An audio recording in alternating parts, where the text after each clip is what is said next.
Hello everyone, JEE main PYQ question series के इस video में आपका स्वागत है। इसमें दिया हुआ है the time period of simple harmonic motion of mass m in the given figure is pi root over alpha m by 5k where the value of alpha is. तो अपने को अल्फा का वैल्यू फाइंड आउट करना है।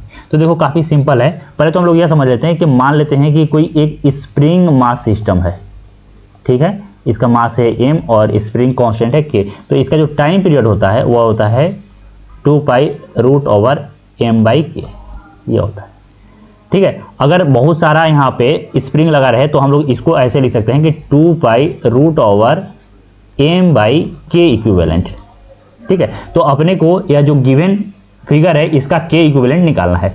तो के equivalent क्या होता है? तो देखो अगर सीरीज कॉम्बिनेशन है यानी इन टू इंड कनेक्शन है, यानी कि अगर मैं यहाँ से इसको इलोंगेट करूँ या कंप्रेस करूँ तो दोनों स्प्रिंग में सेम इलोंगेशन या कंप्रेशन नहीं होगा, तो वह होता है सीरीज कॉम्बिनेशन। इसका होता है equivalent 1 by k equivalent is equal to 1 by k1 plus 1 by k2, ठीक है। अगर सिर्फ दो रहे तो हम लोग डायरेक्ट यह भी लिख सकते हैं k1 k2 by k1 plus k2, सिर्फ दो स्प्रिंग के लिए।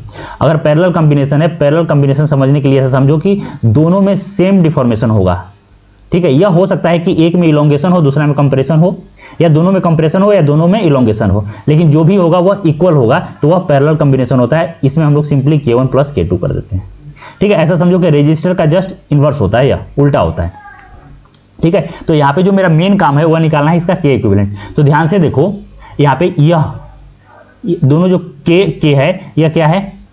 यह पैरेलल कॉम्बिनेशन है, ठीक है। पैरेलल कॉम्बिनेशन है तो इसको हम लोग क्या लिख सकते हैं? के को देखो पैरेलल कॉम्बिनेशन क्या होता है? दोनों को समेशन होता है। तो यहाँ से हम लोग दोनों का समेशन करके तो इसे और इसे मैं हटाकर डायरेक्ट यहाँ पे एक स्प्रिंग लगा सकता हूँ यह, और इसे लिख सकता हूँ के प्लस के यानी कि 2k।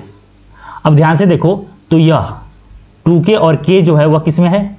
वह सीरीज कॉम्बिनेशन में है। तो इन दोनों का हम लोग इक्विवेलेंट लिख सकते हैं। मैंने क्या बोला कि दोनों का product by k1 plus k2 कर सकते हैं अगर दो हो तो, क्योंकि इसको सोल्व करोगे तो वही आएगा। तो यहाँ पे अगर मैं इसका k इक्विवेलेंट लिखना चाहूँ तो क्या आएगा?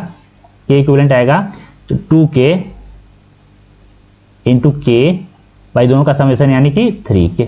k कैंसिल आ गया तो यहाँ से कितना आ गया? यह आ गया 2k बाई 3, ठीक है। तो अब देखो यह जो स्प्रिंग है और यह स्प्रिंग दोनों किस में है? यह दोनों पैरेलल कॉम्बिनेशन फॉर्म कर रहे हैं। तो फॉर पैरेलल कॉम्बिनेशन क्या होगा?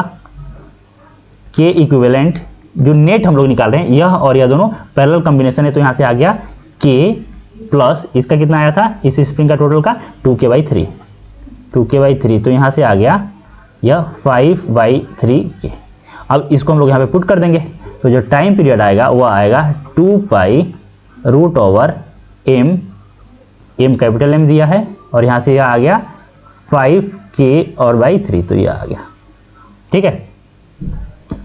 तो अगर हम लोग यहाँ से बोलें तो इसको, क्योंकि यहाँ देखो पाई है तो इसको हम लोग 2 को अंदर ले जा रहे हैं, तो यहाँ से हम लोग ऐसे भी लिख सकते हैं। यहाँ से यह 2 अंदर गया तो स्क्वायर हो जाएगा, 4 हो जाएगा, यानी कि 12 आ गया यहाँ पे 12m बाई 5k। तो अगर हम लोग यहाँ से इक्वेट करें तो जो अल्फा आया वो आ गया 12, ठीक है। काफ़ी इजी था इसमें के इक्विवेलेंट निकालना। तो अल्फा का वैल्यू हो गया 12। तो अगर आपको वीडियो पसंद आया हो तो वीडियो को लाइक कीजिए, चैनल को सब्सक्राइब कीजिए। अगर कुछ पूछना है तो कमेंट सेक्शन में मेंशन कीजिए, मैं रिप्लाई जरूर करूंगा। आज के लिए इतना ही। Thank you so much.